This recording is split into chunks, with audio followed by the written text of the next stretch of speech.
Hey everybody, this is Dan with Pain Free You. Today I wanted to talk about a topic that's a little bit more serious, and that is, what do you do if you're in a real crisis mode? And what I mean crisis, I mean you've got a bunch of different symptoms going on. Maybe you have been diagnosed with fibromyalgia. Maybe you've got some chemical sensitivities going on, some light sensitivities, migraines, stomach issues, pain, and all of this stuff going on at once. And you're really in a state of crisis because your entire nervous system is on high alert at all times, and it's looking for threats everywhere. So, I've recently concluded, and it's come to my attention, and one or two of my listeners here have brought it to my attention, and I've done some digging, and I very much agree with what I'm going to share with you in a minute.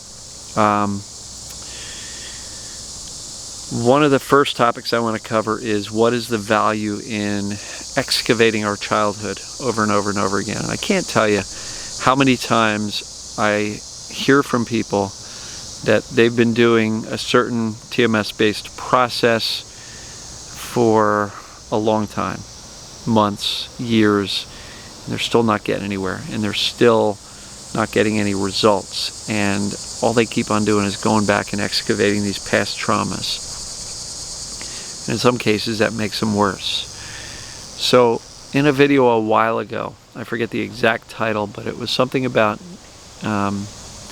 do we need to excavate our childhood, right? Or do we need to uncover our childhood to get better?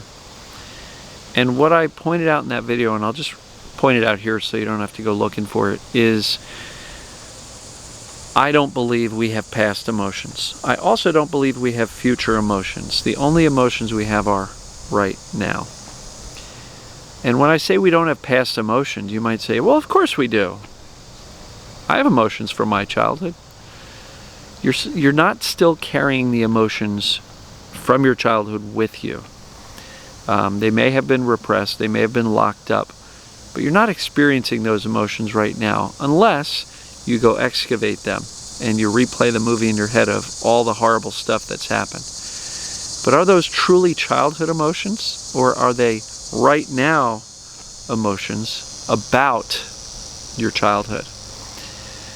And so I'm really starting to lean towards the side of saying excavating our childhood is not valuable or useful, because, as I say often, it's just going to reactivate that emotional charge all over again and make you feel like you're 4 years old again as your mom and dad are fighting and your dad beat your mom, right?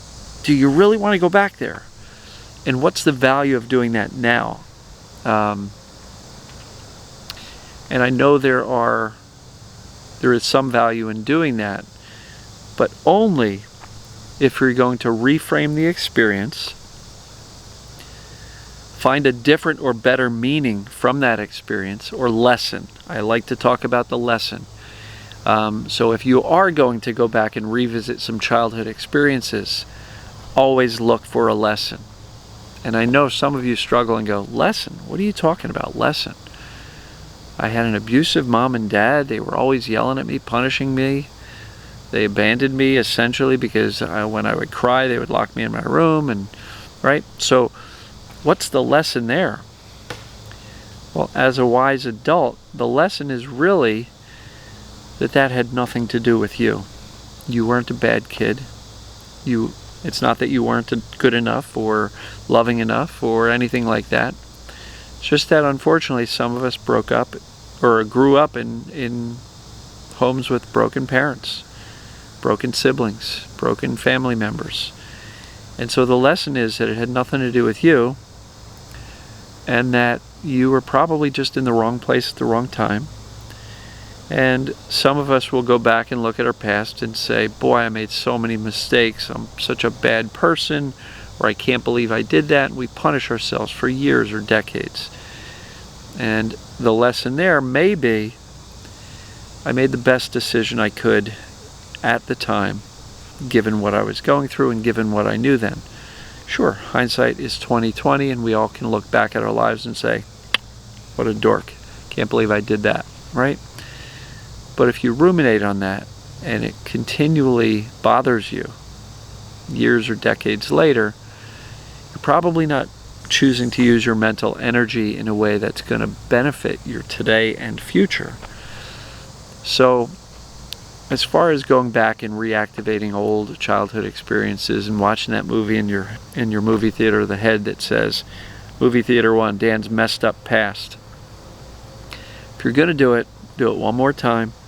Get the lesson. The lesson is something along the lines of, it had nothing to do with you. Doesn't mean you're a bad person, just means you were in a bad spot at a bad time and you survived, right? I mean, that's a positive take. You survived potentially a horrible, horrible upbringing, and you're still here, and you're still smiling, and you're still breathing and trucking and trying and working on your life, right? So if you're going to do it one more time and get the lesson. But if every time you go back and revisit your childhood, you find yourself all wound up and all upset again and full of sadness about all the horrible things that happened, you're getting lost in that story mode of your past.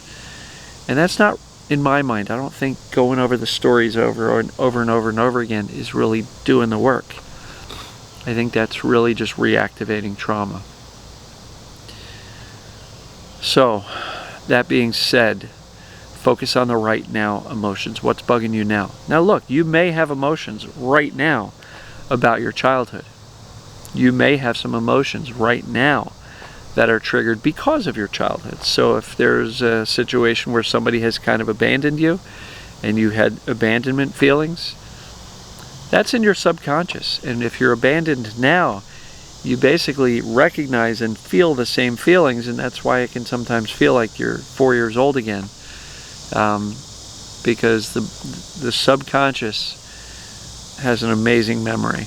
And so if something happens today that reminds you of our past, then it's easy for that past to come whooshing right back into the current, which is why we have right now emotions about our past. We don't have past emotions. The past and future don't exist. The past is a movie playing in our heads of what we think happened, maybe not even necessarily what did happen, but what we think happened. And the future is just a movie playing in our heads of what we either hope or fear will happen. So focus on the now, right now. And back to the whole crisis situation. Sometimes I will see somebody who's really struggling with a whole variety of symptoms. Their nervous system is in disarray. It's really the limbic system that is dysfunctional as a result of physical, psychological, or emotional traumas from our past. And the limbic system can really get messed up and start misfiring and seeking out dangers and assigning danger to things that normally shouldn't be dangerous. So chemical sensitivities, for one. You know, a tiny whiff of perfume to me might not be a big deal. I might go, whew, that stinks. But to somebody else, their limbic system may interpret that based on some past physical, chemical, emotional, psychological trauma. That person may perceive that, and their nervous system may register that as a lethal dose of poison, and they have all sorts of reactions to that. And it doesn't mean they're crazy at all. These are real, legitimate symptoms and reactions to these chemicals. And that's just one example of a limbic system that's in vast disarray. And so for folks like that, or even folks who've got really severe physical symptoms from TMS type of stuff, and it's all really the same stuff. TMS is really a misfiring of the nervous system or limbic system as a result of past, in our case, emotional traumas, right? The subconscious repressed emotions that we've never really resolved. It's all kind of the same stuff in varying degrees of severity. And so as we look at somebody who is in crisis, their limbic system is viewing almost everything as a threat, whether it be a new emotional situation going out in public and somebody just glances at them, that's a threat, and it's perceived as that person's thinking bad things about me, or whatever it may be, we're in a crisis mode, and our brain is not really optimized for health and enjoyment and joy and happiness. It's really optimized to protect us from what the brain has determined are imminent dangers, right? And again, varying degrees of severity. Somebody with a little back pain, that's a lot different than somebody with 14 symptoms, all related to TMS and the mind-body stuff. So when you are in that level of crisis, if like a trooper you decide, I'm going to do this work, and you dive in and you start allowing yourself to feel some of these feelings that you haven't felt for a long time, or you've been avoiding for a long time, or you've been afraid of for a long time. If you dive in, whether it be an I feel process, whether it be a journaling process, whether it be, an expressive writing process, there's a whole bunch of processes out there. But if you dive into this work with gusto and say, I'm going to do this, and you find yourself physically reacting in a very negative way, symptoms getting worse, new symptoms popping up, your anxiety and your fear goes through the roof, and you just kind of break down, my suggestion is going to be this, is stop.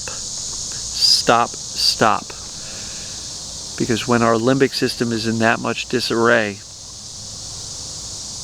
inviting more trauma is only going to increase the threat or danger level. And so this is something that I'm really coming to terms with. Fortunately, I never had to deal with that level of physical or emotional or limbic system crisis before. But the more I do this, the more people I'm exposed to and the more stories I get. And one of my listeners, Nick, he pointed out this expert. Her name is Annie Hopper, Hopper. Check her out on YouTube. She's really, really smart. And she was the one in an interview on a podcast where she said, if your limbic system is completely in disarray and in that super high danger alert mode, introducing new trauma is not going to help you. It's actually going to create more danger, more alert, more symptoms, because again, you're bringing more trauma into a system that's already completely traumatized. So the recommendation there, because you're sitting here saying, great, Dan, now what do I do? You're telling me I can't do the TMS work. My recommendation is going to be spend time. It could be a few days, it could be a few weeks, it could be a few months, to observe thoughts, to notice when you are catastrophizing, to start to calm down your nervous system, calm down your fight or flight response. Do things like deep breathing and meditation. Don't invite new trauma into your life by, revisiting all the past awful stuff.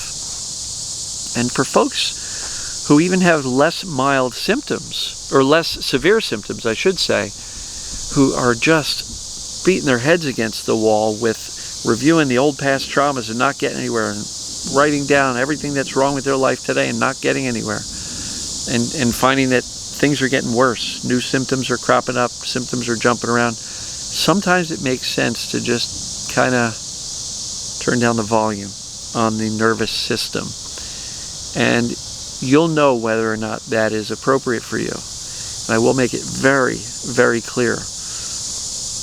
Taking this step back and saying, I'm not going to visit the trauma, I'm not going to feel that deep, dark, nasty, brutal truth, and I'm just going to work on soothing myself and bringing the level down and noticing and becoming much more aware of the safety that is around me. By turning down the nervous system, you're going to start to see some benefits. You're going to start to see that you feel better. You're not as on edge. You're not feeling quite as threatened by physical, chemical, emotional, even pain symptoms. You're not quite as on edge. And so again, if you are on crisis and you dive into this work with I'm going to get it done, and the reaction to that work is overwhelmingly bad, you may want to just say, all right, I'm going to have to go slower. I've got too much going on already, and I need to take a slower pace. Research Annie Hopper. She's got a dynamic neural retraining system, and her website is called retrainingthebrain.com. And she takes a much different approach. Her approach is not to to go back and revisit traumas.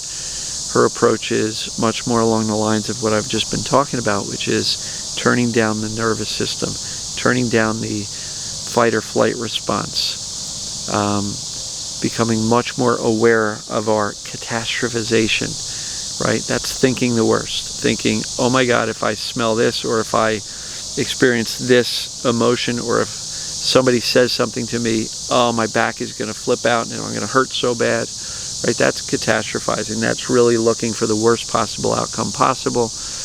And look, we all do it. I know I did that for a lot of years. So there's no judgment.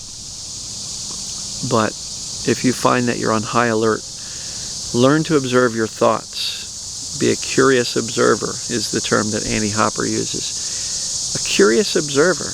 And sometimes if you just sit with your thoughts and you say, isn't that fascinating? I've been forecasting this life of doom and gloom for the past 10 minutes in my head. It's not a real danger, it's an imagined one.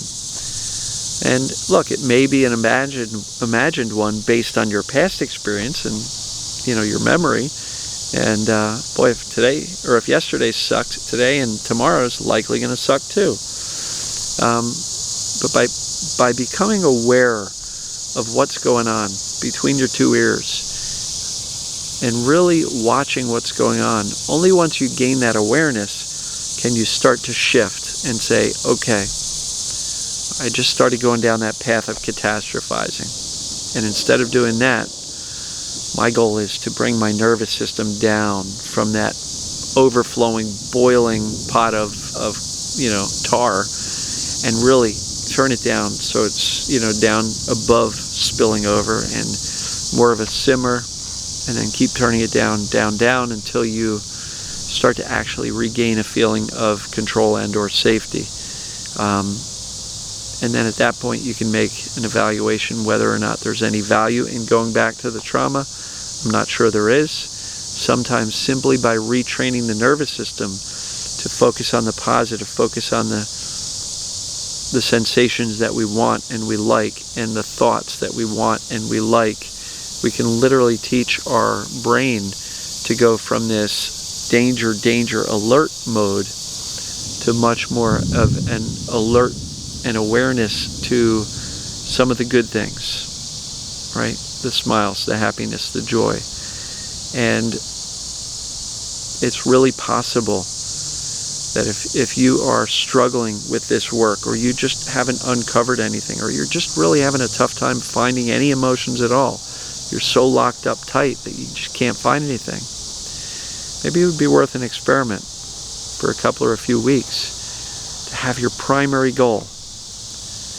Remind yourself that your body is okay. It's just in a heightened state of alert, and the danger sensing systems in our brain are just running on overdrive, when in fact they're just misinterpreting things as dangerous. So try a few weeks just to say, all right, my body's fine, and my brain is just in a hyper mode to protect me. It's keeping me safe. It doesn't mean it's messed up. It doesn't mean you've got a broken brain. It just means that it's been on high alert for too long.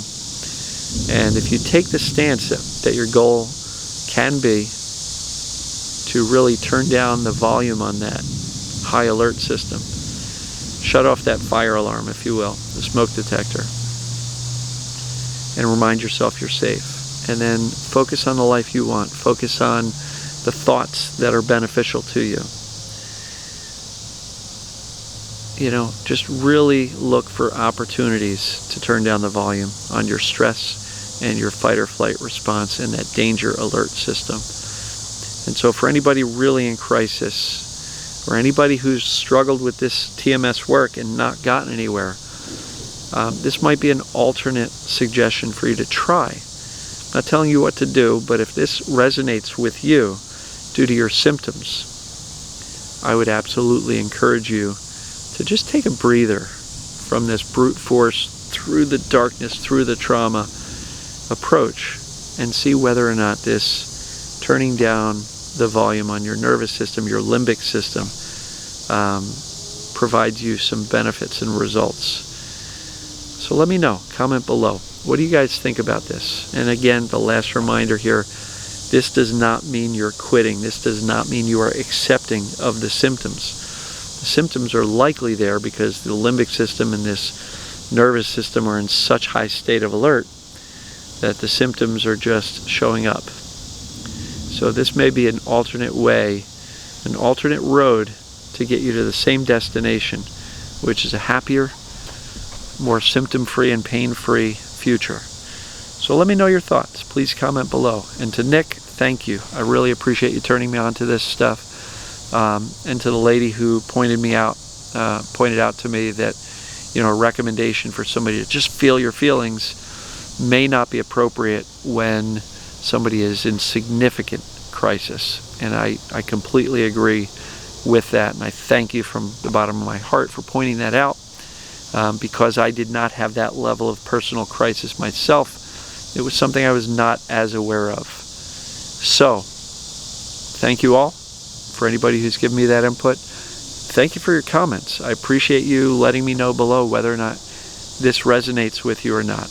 And if you do attempt this or try this, please keep me posted. I would love to know whether or not you found this alternate approach to the same destination to be beneficial. So, serious topic, important topic, and that's why this video went a little bit long, but I really, really appreciate you guys and gals, and let me know if this makes sense, and we'll talk to you guys in the next video. Thank you.